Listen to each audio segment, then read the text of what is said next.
저는 올해 29 된 아들이 하나 있습니다. 저희는 현재 서울에 살고 있고 고향이 부산인 여자친구를 3년 정도 만나다 결실을 맺어 올해 여름 부산에서 상견례를 하기로 했습니다. 하나뿐인 아들을 장가 보내려니 신경 쓰이는 것이 많네요.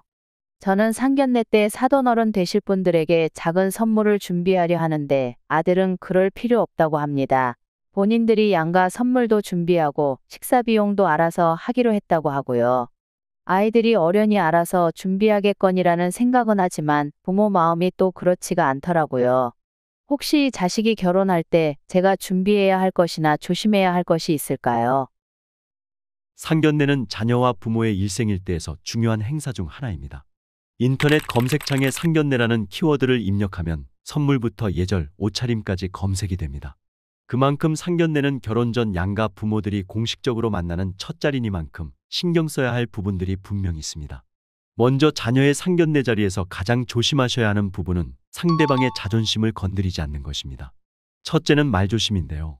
예를 들어 우리 딸이 그 좋은 의사 집안 아들도 싫다고 하고 좋은 혼처 자리는 다 싫다고 하더니 이렇게 좋은 사위를 만나려고 다 거절했나 봅니다. 이렇게 말씀하시면 부모나 자녀 모두가 기분이 좋습니다. 그런데 그렇게 좋은 자리 다 마다하더니 라고 말끝을 흐리며 은근히 상대 부모를 무시하는 경우가 있는데요.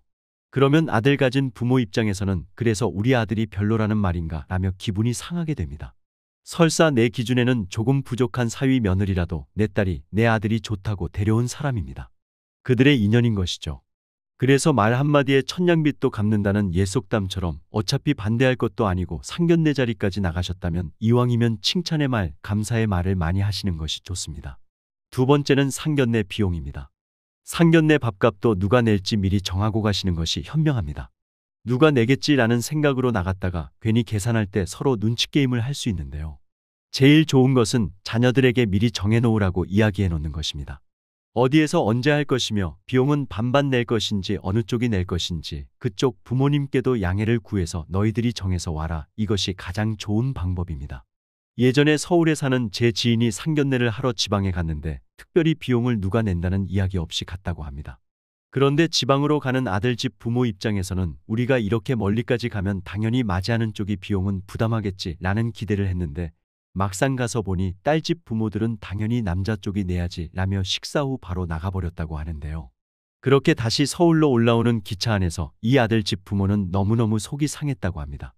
결국 이런 것 때문은 아니었지만 그 젊은 부부는 그들만의 문제로 이혼을 했고 시부모님은 적극 찬성을 했다는 웃지 못할 일도 있었습니다. 그래서 서로 마음 상하지 않기 위해서는 상견례 비용을 누가 부담할 것인가 하는 것도 확실하게 하는 것이 좋습니다. 세 번째는 옷차림입니다. 자녀가 상견례를 한다고 하면 복장은 무조건 신경을 쓰셔야 합니다. 옷처럼 보여지는 것이 뭐 그렇게 중요하냐, 됨됨이의 문제지. 이렇게 생각하시는 분들도 계시는데 상견례에서도 상대방이 기대하는 정도의 수준이 있습니다. 만약 내 자녀의 상견례 자리에 사돈 어른들이 등산복을 입고 나온다면 여러분은 어떠시겠습니까? 아마 겉으로 내색은 안 해도 속으로는 우리가 우습게 보이나? 상견례 자리를 무시하는 건가? 저렇게 신경을 안 쓸 수가 있나? 별별 생각이 다 드실 겁니다. 그래서 결혼식처럼 한복까지는 아니더라도 내가 가지고 있는 옷 중에서 제일 좋은 것, 깔끔한 옷을 입고 나가시는 것이 상대방에 대한 최소한의 예의를 갖추는 것입니다. 부모와 자식 사이에는 적정 거리를 지키는 것이 중요합니다. 너무 가까워도 문제가 되고 너무 멀어도 문제가 되기 때문인데요. 우리는 아직도 고부 갈등으로 이혼하는 자녀들이 많다고 생각하는데 요즘은 고부 갈등보다는 장서 갈등이 많다고 합니다. 과거의 고부 갈등 때문에 이혼하는 경우를 보면 그 사연은 집집마다 비슷합니다. 시어머니의 아들에 대한 과도한 집착이나 며느리에 대한 폭언, 시어머니의 잦은 간섭 때문인 경우가 많은데요. 이것이 요즘은 조금 달라졌습니다. 부모들이 각종 매스컴이나 교육기관에서 강사들이나 다른 사람들의 입을 통해 교육이 많이 이루어진 것이죠.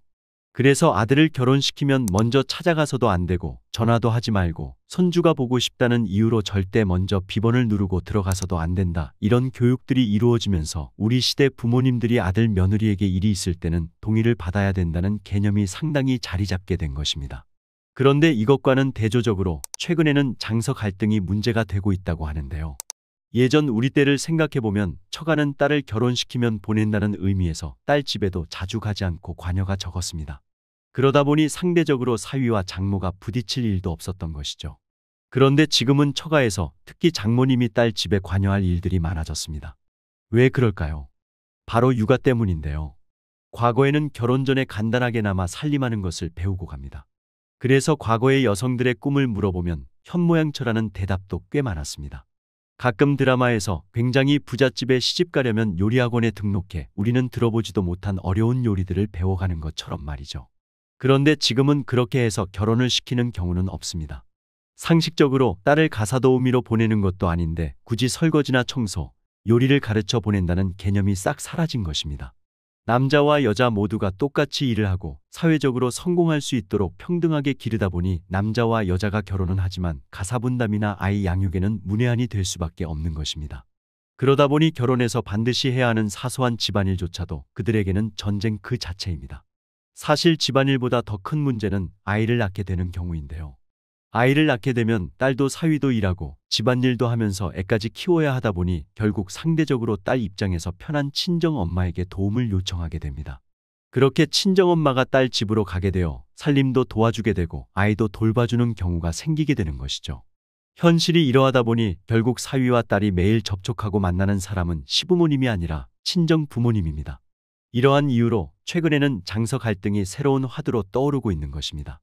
여기서 문제는 고부 갈등에 대해서는 이제까지 들은 것도 많고 같은 여자라는 공통점이 있다 보니 며느리들이 뭘 힘들어하는지 시어머니가 이미 알고 있는 경우가 많지만 사위가 무엇을 힘들어하는지는 장모님이 전혀 모른다는 것이죠. 장모님 입장에서는 나는 자식들이 무조건 고마워해야 하는 존재입니다. 요즘 가사도우미 비용도 한 달에 300만 원이 넘고 아이 학대하는 어린이집 사고도 뉴스에 자주 터지는데 나는 너희들을 위해 모임도 안 가고 돈도 안 받고 나 하나 희생해서 살림에 손주 케어까지 해주는 고마운 존재인 것이죠. 이렇게까지 희생하는 나를 딸과 사위가 불편해할 거다, 나를 싫어한다는 생각은 전혀 하지 못하는 것입니다.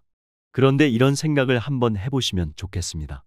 사위들이 퇴근하면서 문을 열고 집에 들어갔을 때 장모님이 힘들어 죽겠다는 표정을 하고 있고 여기저기 아프다고 하소연하는 모습을 매일같이 퇴근길에 봐야 한다면 어떨까요? 아이 때문에 장모님이 고생하는 것도 알고 우리에게 꼭 필요한 분이라는 것도 알기 때문에 불편한 감정들도 겉으로 드러낼 수 없고 계속 쌓이기만 한다면 말입니다. 이런 것들이 쌓이고 쌓여서 결국 어느 순간 폭발하게 되는 경우가 많다고 합니다. 그래서 아무리 우리가 손주를 봐준다거나 살림을 도와준다고 딸 집에 가게 되더라도 우리 때문에 불편할 수 있다, 힘들 수도 있다는 생각을 한 번쯤 해보시기를 바랍니다. 내 자녀가 결혼을 하게 되면 그때부터는 내 아이가 아닙니다. 남이라고 생각해야 됩니다. 시어머니는 아들에게 애정을 놓지 못하고 며느리가 밥은 잘 챙겨주는지 일하느라 힘든데 설거지까지 시키는 건 아닌지 이렇게 관심을 가지는 순간 몇 개월도 안 돼서 이혼을 합니다. 그래서 내 아들이 결혼하는 순간부터는 내 아들이 아니라 다른 여자의 남편입니다. 자기 남편을 먹이든 굶기든 결혼한 순간부터는 관심을 끊어야 합니다. 친정부모님도 마찬가지입니다. 우리 딸이 힘들면 어쩌지? 사위가 예민해서 고생하면 어쩌지? 이런 생각으로 자꾸 들여다보려고 하면 반대로 사위도 힘들 수 있는 것입니다. 부모가 하나부터 열까지 가르쳐주는 것이 아니라 결혼한 그들이 살아가며 서로 이해하고 서서히 알아가는 것도 결혼의 재미입니다. 자식들이 우리보다 머리도 좋고 똑똑합니다. 굳이 관심을 갖고 잔소리하지 않아도 살다 보면 저절로 알게 되는 것들이 있습니다. 오늘 내용 도움이 되셨나요? 도움이 되셨다면 주변 지인분들께도 오늘 영상 많이 공유해 주시고요. 저는 다음 시간에 시니어분들께 더욱더 도움되는 정보로 다시 찾아오겠습니다. 오늘도 끝까지 시청해 주셔서 감사합니다.